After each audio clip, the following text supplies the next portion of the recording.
Hello mga kadiputa, animal ka ba? Charot. Ayan guys, dumating din ang aming order ha. Dumating din order namin ng wallpaper. Sa wakas may ilalagay na kami sa aming dingding kasi ang pangit ng dingding namin. Yung kawayan. Tsaka nakikita kami sa labas pag nagpapailaw kami sa loob ng bahay. Ayan guys ha. Napakasulit talaga yung lagay ito kasi ang ganda ng wallpaper. Maputi at saka talaga nakakasosyal tignan kasi ang puti ng wallpaper. Napakatibay guys, dumating din ang order namin. Ayan guys, napakakinis at smooth. Sarap talaga tignan. Sarap ba or maganda? Maganda siguro. So, ayan mga kadiputa, tignan nyo, ang ganda ng wallpaper ko. Ayan, sisimulan namin ng aking partner ilagay sa dingding. Tignan nyo guys yung dingding, napaka liwanag niya sa labas at saka nakikita kami sa labas pag nasa loob kami, pag nagpailaw kami sa loob. Ayan guys, ako yan. Tsaka dinidisplay ko yung hugis ng wallpaper. Napakaganda, sulit talaga. Tsaka makapal siya guys at naiinis ako dahil ang init talaga guys. Ayan, sinubukan namin na ayusin ng aking jowa. Ayan. So, ito pala guys, may gabor din kami binili. Pero guys, susubukan namin pagandahin namin kwarto na to.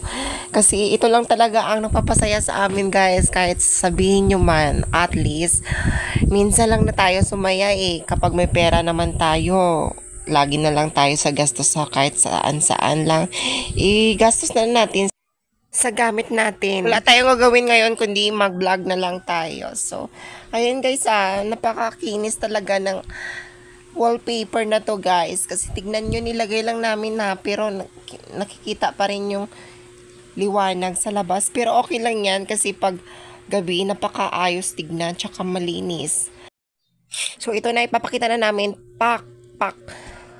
Ayan guys, nakikita yung liwanag galing sa labas. Pero okay naman siya, napakaganda naman niya. Pasensya na guys kasi kinulang kami guys. Kinulang din kasi kami sa budget. Ayan guys kung gusto nyo kami tulungan, go mga kadiputa. Pero okay lang guys kasi tinitiis lang namin kung ano yung makakaya namin, yun lang guys. Pero napakasarap pala sa pakiramdam na ganito ang mangyayari kapag malinis na yung sa paligid mo at sa loob ng bahay. Okay lang yan mga kadiputa, pero malinis naman siya tignan kahit kulang. Pero sa susunod, susulitin namin maayos na to at malalagyan. Promise. Ayan, so, ayan na guys. Napakainit talaga ng panahon. Kulang na lang aircon, pero wala tayong pera. Magbabudget pala kami. Kasi, ito lang yung bahay namin. Simple lang. Kahit simple yung bahay nyo, maayos naman yung pamumuhay nyo. Okay na lang. Okay rin yan. Kahit anong pagsubok na dumating sa atin, kailangan gawa ka ng paraan para makarating ka sa pinakamatataas. Kasi nag-uumpisa lang tayo sa maliit. For example, tulad namin, nag-uumpisa kami sa maliit hanggang makarating kami sa mataas. Kasi gusto namin makaumpisa muna kami sa maliit, guys, na bagay. Tsaka bago kami makarating sa gusto namin. So, ayan guys, kinulang kami ng wallpaper.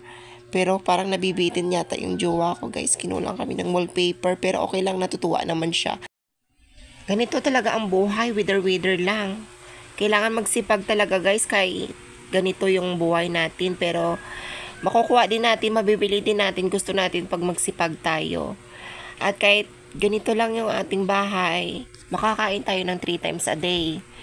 Magwa 1 year na pala kami ng aking jowa. So, maraming pagsubok na dumaan sa amin bago kami nagpagawa ng bahay.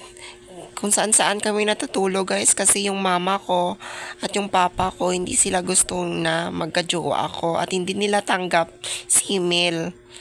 Ayan, sa ngayon natatanggap na nila dahil pursige talaga kami na magkabahay at saka naintindihan nila kung ano yung pinagdaanan namin.